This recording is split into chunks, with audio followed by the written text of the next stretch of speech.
Hello and welcome to my YouTube channel. My name is Tina Lamango and this is my testimony.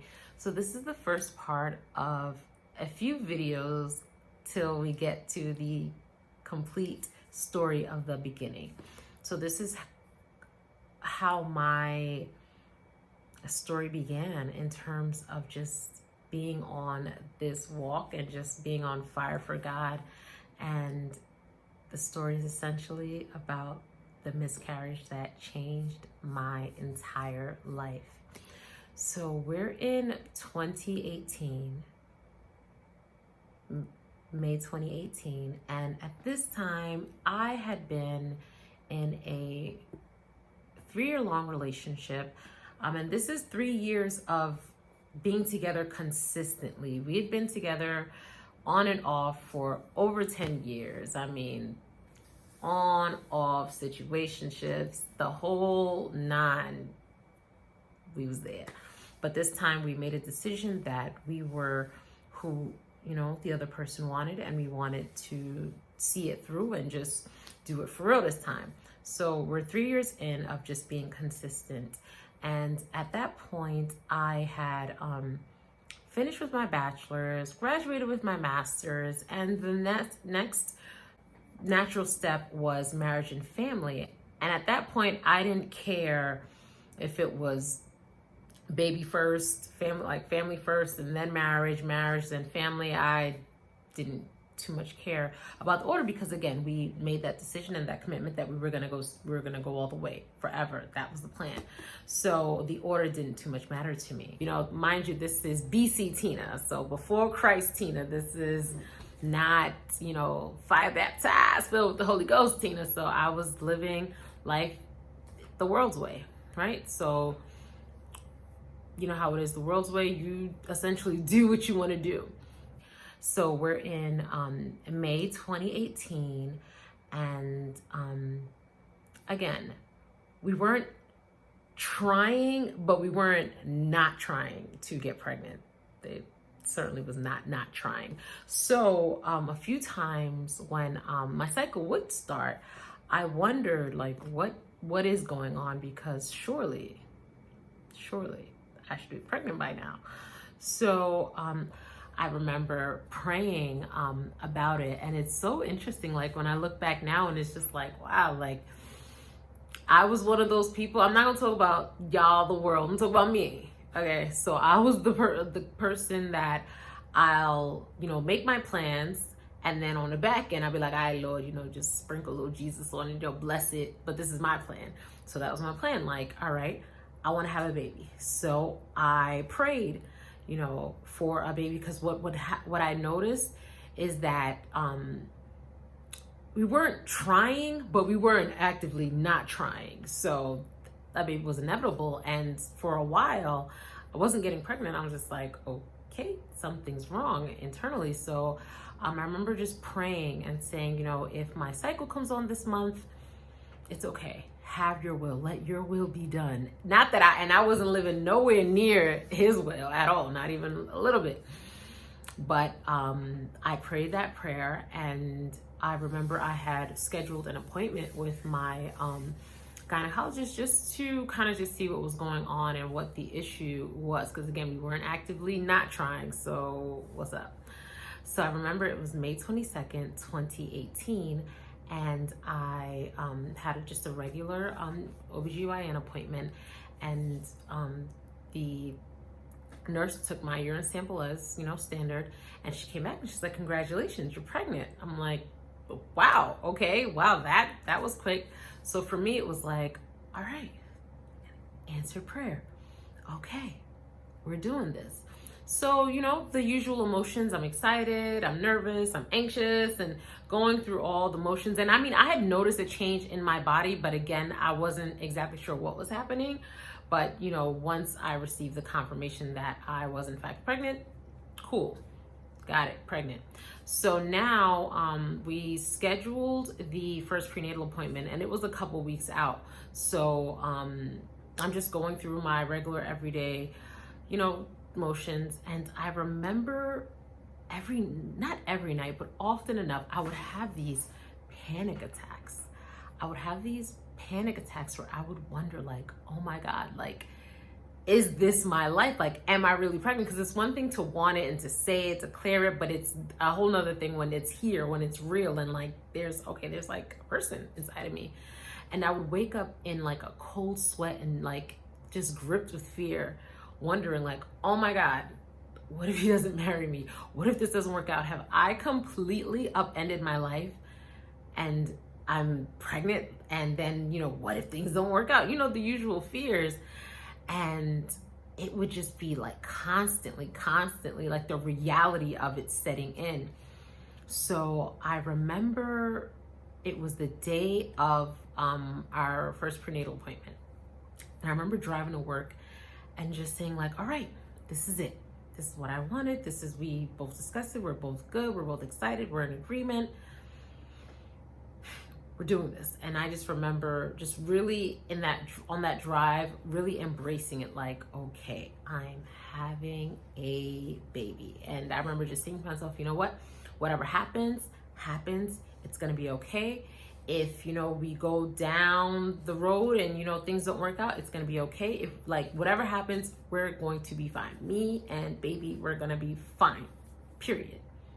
So because I wanted to be in a state of joy, excitement, and just really looking forward to this first prenatal appointment. I had never been pregnant, so I wanted to really take in this entire experience.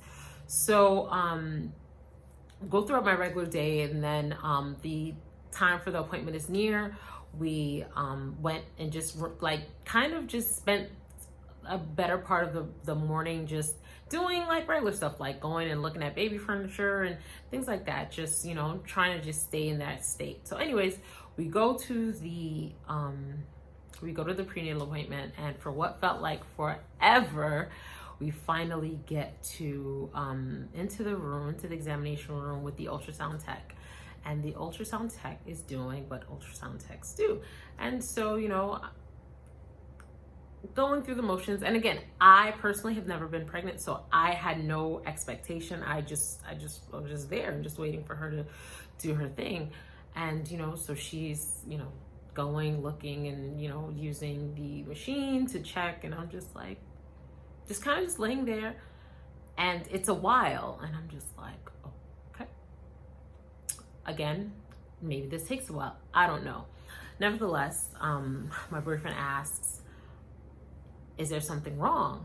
And the tech responds, do you want me to tell you, or do you want the doctor to tell you? So I'm just like, okay, that's an odd response. I'm like, it's fine. We'll talk to the doctor, right? Because her energy was not given. And I was just like, okay. So I get dressed and we go to the doctor's office, wait for the doctor, and she comes in and she explains that there's no heartbeat. I'm like, okay. What does that mean? Where's my baby? That was my question. Where is my baby? Because anything after that, it did not compute. I did not hear it.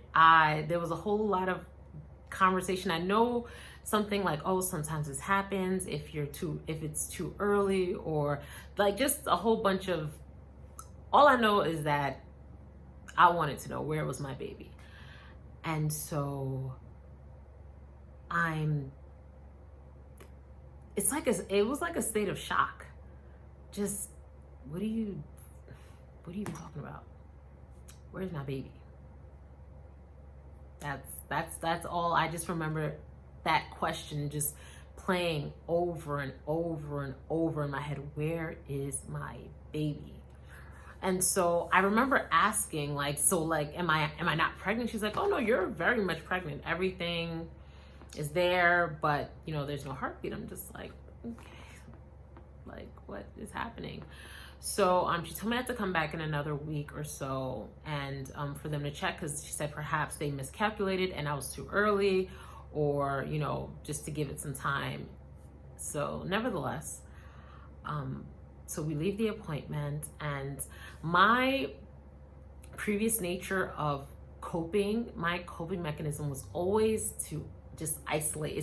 It's what I knew. I've always dealt with problems like that. Like, I just need to isolate. I just need to be myself, by myself. I need to process this, and I can't do it with other people. I just wasn't able to do that at that moment, especially because I didn't even understand what was going on.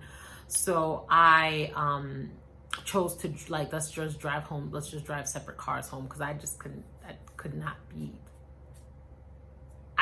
compute. It was not making any sense to me whatsoever.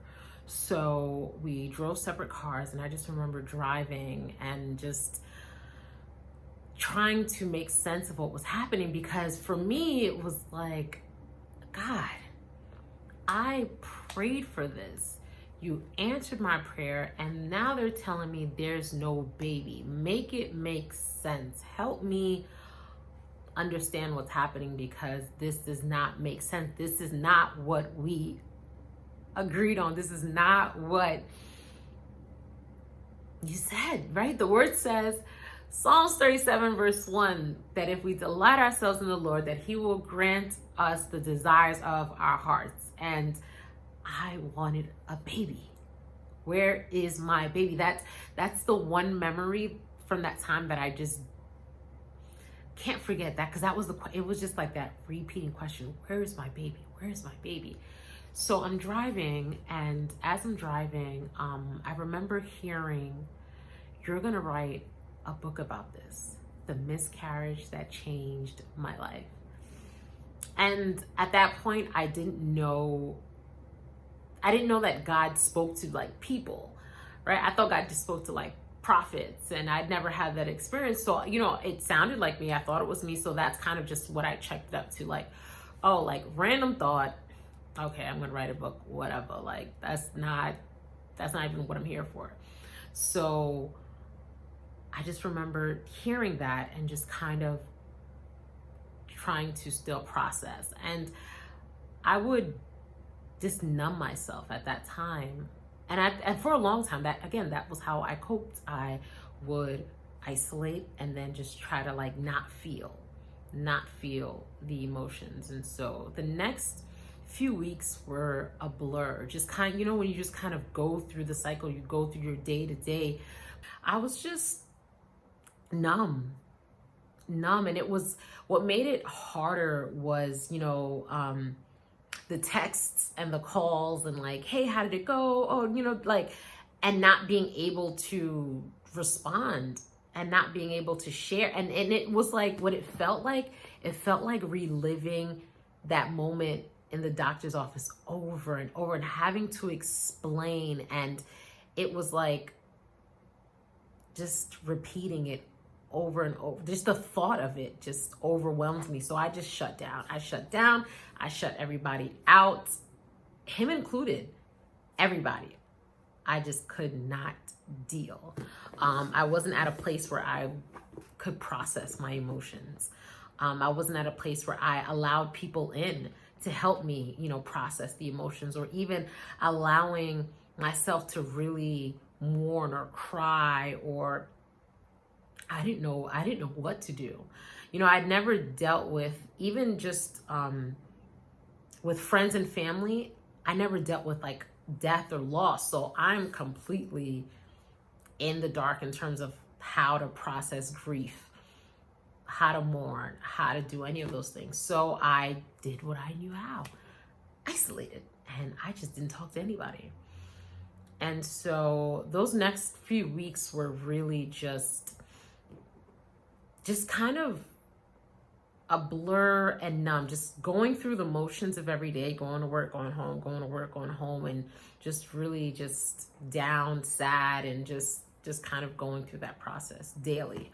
And, and I kept having to go to the doctor's office, which was annoying, because they had to check if maybe they checked too early, if whatever. So I just had to, like, I was at the doctor's office like almost every week. So I'm back and forth at the doctor's office, and it's maybe the third week, another, like, 3 weeks after, and my OB gives me a call, and she's like, Tina, your body is not passing the baby. Like, you should have, passed it by now. And, I don't know what to do. So I'm just like, they'd given me some pills, but I wasn't comfortable taking them. I consciously made a decision to never be in that situation. And granted, it was different. Something just didn't feel right about taking the pills. So I refused to take the pills, but naturally my body would not pass the baby. So my OB she said, you're going to have to get a DNC and have the baby surgically removed. And I'm like, are you kidding me? So they schedule a DNC for Friday, July 13th. And and I don't know if I ever made the connection. Nevertheless, Friday, July 13th was my scheduled surgery. And it wasn't, again, I've just been going through the motions. So I just remember being in the hospital, getting changed, and just being like, oh my God, this is real. Like, they're gonna have to take my baby. Like, this is real. And that's like, it hit me hard. So I go through the process and they surgically remove my son.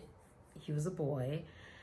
And again, numbing myself, just not taking it in. Because even after that, it was just kind of a blur. I just remember wanting to get back to normal, wanting to get back to feeling normal, being myself like it never happened. I just remember just wanting to just feel like myself. But there was definitely a sense of trauma, because one thing I did know for a fact was that I did not want to be in that situation again. So, a couple months prior to that, we weren't actively not trying, but now we not trying. It's not happening. I do not want to be in a situation again where I'm pregnant and we're not married. I didn't want to have to go through those night sweats again and that panic attack again. So that I was just like, we're definitely not having unprotected sex. That's just not happening. I cannot go through that again. So that was fine. So back to, business as usual. And I remember now it's August, so it's about a month after, and I get a call from my boyfriend's older sister, and she tells me that she had a dream about me. And in the dream, I was in a car and my brother's car hit my car and I fell into a ditch. And then the next scene, she saw me being baptized. So I had no idea what that meant. I'm like, well, what does that mean? And her interpretation of it is that something bad is coming and you need to be baptized. And so a lot had happened in that year that I was just like, you know what? I'm not willing to risk it. I'm not willing to risk not taking heed to this warning and waiting for whatever bad to come had happened. There had been like 2 major traumatic experiences. Earlier that year, my brother had been stabbed 17 times. That was super traumatic. And then the miscarriage. And I was just like, you know what? I'm not going to sit around and just wait for something to happen. So God, if you're calling me, I'm here. So I asked her, said, okay, well, how do I get baptized? And, she says, just pray about it. She's like, you'll need an apostolic church because they're serious about baptisms. They will baptize you even if you're not a member. And I'm like, okay, cool. How do I find an apostolic church? Like, do I Google search? Do I get a recommendation? How does that work? And she says, you know what? Just pray. Just pray to God and he'll direct you. I'm like, all right, cool. But again, BC Tina. So it's not obedient Tina now. It's, okay, I don't know how or if God's going to answer me in time. Like, I'm trying to expedite this quick. So I Google search and I'm Google searching and Google is Googling and it's a lot going on. And I remember calling my church where I was a member at the time, CCC Christian Cultural Center, and I had missed the deadline for baptisms by 1 day. one day. And I'm like, oh, can you just please add me? And they're like, no, the list is closed. And I'm like, are you kidding me? Okay, fine. So I absentmindedly say a prayer, just like, hey, God, help me find an apostolic church so I can get baptism type of prayer. So I go about my life, go about the rest of my week. And maybe a week or two later, I'm driving to work and I was distracted changing the station or something like that I missed my turn. And so I'm taking a detour and I'm at a light. I'm sitting at the light and I look to my left and I see Apostolic Temple of Jesus Christ. And I'm like, how? I've never seen this church in my life. And when I say I know that block, when I lived in high school in that area, I never saw it. When I got older and moved back, I never saw it. But that day, I saw it and I said, wow, well, okay, I guess we have it. So I said, okay, if I'm around on Sunday, I'll come check it out. So that's the plan. I was like, all right, well, God showed me where he wants me to go. Cool. So Sunday comes and I wake up at 8:30.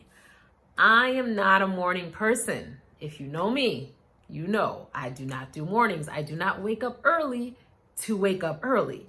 So being up at 8:30 was different. And I was reminded of the church. And I remember like, oh, let me, look and see what time service starts. Service starts at 9:30. Perfect. I get up, I get dressed, and I go to the church. And everything from that moment after changed my entire life. So I hope you enjoyed the first episode of this series about the miscarriage that changed my life. Join me next week on Tuesday as I share what happened when I got to church. All right, I hope to see you then. And don't forget to like, comment, and subscribe.